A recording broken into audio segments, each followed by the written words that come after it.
So everybody, as you see from the thumbnail and the title, Apple finally did it. The day after releasing the M4 Mac Mini, they announced the M4, M4 Pro, and M4 Max MacBook Pros in both the 14 and 16-inch sizes. So let's talk about everything you need to know, see who these are for, see what improvements they're making, and how Apple's comparing it to previous models, and finally, how to get $100 off through the education store. Let's get into it.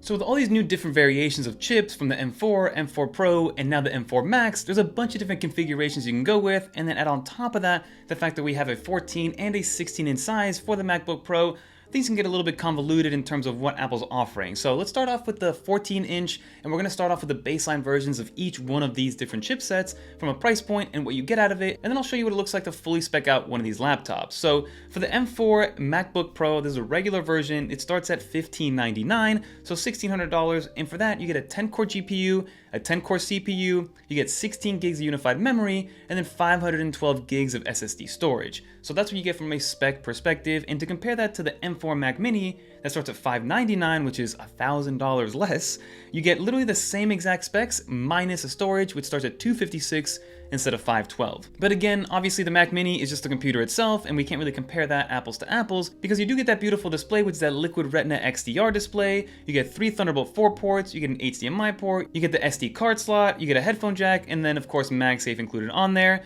and you do get the keyboard and the display, so you're getting everything that you would need out of a computer in the laptop, so it's hard to compare it to the Mac Mini, but a spec-to-spec standpoint, it really shows you just how much of a value you're getting out of the Mac Mini to begin with, which I think is going to be a bestseller for Apple. And then in the box, you also get a 70-watt charging brick, which I do believe is a little bit bigger than what we got with the previous models. And of course, these are made, with Apple Intelligence in mind. The M4 MacBook Pro will be easily able to handle all the stuff that's coming out with Apple Intelligence, with Mac Sequoia 15.1 and then 15.2 after the fact. So that is what you're getting with when it comes to the entry-level MacBook Pro, the M4 version. And then in terms of what you can get in terms of spec bumps, you can go up to 32 gigs of unified memory on the M4 MacBook Pro, up to 2 terabytes, and then of course, Apple is touting this as the best battery life ever in any MacBook Pro, giving you up to 24 hours of usage, and we'll see what it looks like from a testing standpoint, what kind of stuff you can do for 24 hours, whether it's just watching videos in Safari, or if it's truly getting some intensive task work done through those 24 hours periods of that battery life. And then you're definitely gonna notice a trend here in terms of what you're getting from a dollar value and an actual usage perspective when it comes to upgrading from an M4 to an M4 Pro, and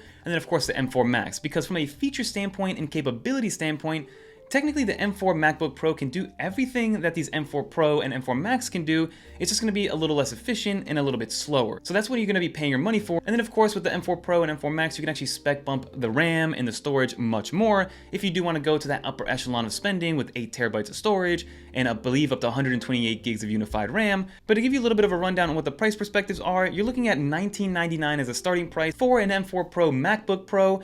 That gives you a 12-core CPU and a 16-core GPU with 24 gigs of unified memory and still that 512 gigs of storage. So if you start to compare, for $400, you're getting an additional 8 gigs of RAM and you're getting 2 more CPU cores and 6 more GPU cores. And then you're gonna have to stop and think to yourself exactly if that's something that's gonna be worth it for you. And then for the M4 Max on the MacBook Pro, the 14-inch version, it is $3,200. And then standard, you're gonna get a 14-core CPU, a 32-core GPU, 36 gigs of unified memory, and then finally a 1 terabyte built-in SSD.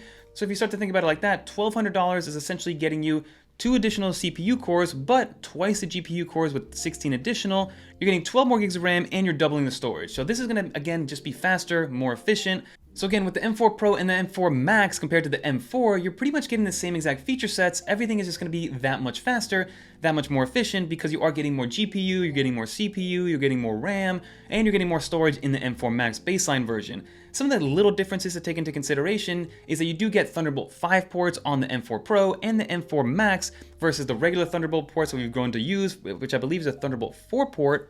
And then with the M4 Max, you do get a 96-watt power brick in the packaging to give you that faster charging. So those are the only real differences, but everything from the keyboard to the Touch ID to the 12-megapixel selfie camera to the display itself, everything else is going to be identical. The trackpad, the form factor, the chassis. So you don't have to worry about that being a difference. It's going to be mostly efficiency and overall power, and what you're going to be doing when you're pushing it to that final 10 to 5% of what it's capable of. And then as I mentioned, you can spec the M4 Pro and M4 Max much higher than you can the regular M4, so you can go up to 16-core CPU, up to a 40-core GPU, up to 128 gigs of unified memory, up to 8 terabytes of storage built in there. The battery life does take a little bit of a hit compared to the M4 with about 22 hours of usage, but let's see exactly how that looks like moving forward when you compare apples to apples. And due to the fact that it is more efficient, you're going to get much more memory bandwidth compared to the M4, and then comparing that to the M4 Pro and M4 Max. But again, from a usage standpoint, it's going to be relatively similar.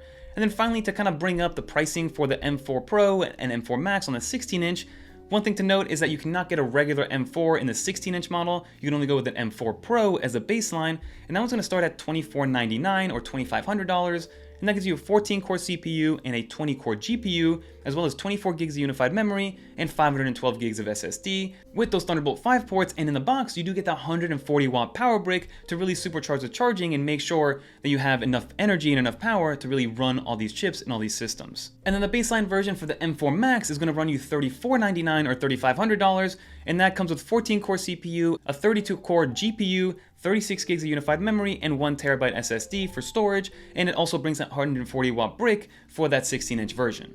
And then now, if you do want to spec this out to the best of that you can and what Apple has to offer, you can go with a nano texture display, which is a $150 charge. You can go with 128 gigs of unified memory for a $1,000 upcharge, and this is for the M4 Max 16-inch MacBook Pro. You can go up to 8 terabytes of storage, which gives you a grand total of $7,349 for the M4 Max fully loaded in the 16-inch variant, which again, depending on who you are, maybe you can actually get the most out of that and that's going to help. But a big chunk of this is the internal storage, which is costing you an additional $2,200 to go from 1 terabyte to 8 terabytes. So who should upgrade to this one? Which one should you be coming from? If you're on any Intel-based MacBook Pro and you are somebody that wants to get a new laptop, this is going to be a no-brainer.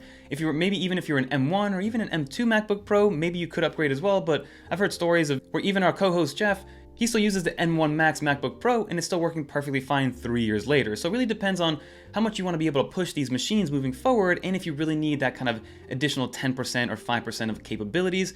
Apple is comparing it to the M1 Pro and the M1 Max, saying that you are getting 1.8 to 2.2x in terms of the overall speed and efficiency and things getting that much better. So it could be a great upgrade if you are coming from an M1 chip, but if you're not, then maybe you might want to hold off and save your money for maybe the M5 or M6 whenever that does come around in the next following years. But overall, I'm personally not going to be getting it. You guys already know what my use cases are. I ordered an M4 Mac Mini, the baseline version, to replace my M2 MacBook Air, and I use my M4 iPad Pro as my mobile computing device, and I do that for most of my intensive tasks, and that's how I use my Apple ecosystem. But some people, they need their MacBook Pros, they need the M4 Max, they need the latest and greatest, and you know exactly who you are if you do want to pick one up. The pre-orders start today, they start delivering on November 8th, and let's see exactly what people end up doing. Let me know with a comment down below what you think. Will you be picking one up? What are you upgrading from? Always curious to find out exactly what people are doing and why they're purchasing these laptops, for what use cases, what verticals, what professions, and I'm curious to know how much people are pushing these things. But that'll do it for this video. If you made it to the end, leave a little dolphin in the comments down below so I know you made it to the end. And if you want to watch more videos like this one, YouTube thinks you're going to like this video right here, and I think you're going to like this video down here. And until next time, I'm Fernando. Peace.